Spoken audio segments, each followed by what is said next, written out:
Песнәк белән күгәрченнәр. Бер көнне каен агачына бер песнәк очып куна. Ул җирдә ризык эзләп йөрүче бик күп күгәрченнәрне күреп ала. Хәерле көн, күгәрченнәр!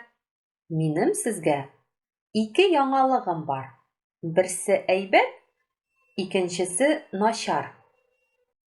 Әйдә, алайса, сөйләп җибәр. Тик яхшысыннан башла, диләр күгәрченнәр. Кичә генә бер абзыйның күршесе белән сөйләшеп торганын ишеттем. Ул кошларны кыш буе көнбагыш орлыгы белән сыйлаячагын әйтте. Бу яңалыкны ишетү белән күгәрченнәр бик сөенәләр. О, ничек әйбәт, ди берсе. Бар инде шундый мәрхәмәтле кешеләр. Үзләре турында гына түгел, без кошларны да кайгырталар, ди икенчесе. Начар хәбәрне дә әйтимме соң, дип сорап куя песнәк. Ә күгәрченнәр аңа болай дип җавап бирәләр. Юк, кирәкмәс. Син безне шуның кадәр шатландырдың, кәефне күтәрдең.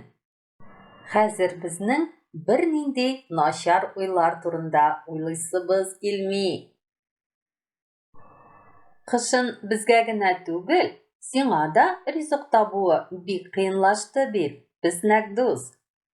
Әйдә, тизрәк күрсәт безгә теге абзыйның йортын.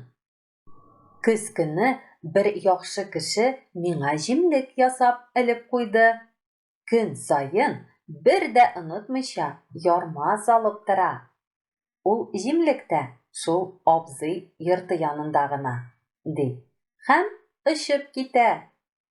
Бөтен күгәрченнәр дә аның артыннан кузгалалар.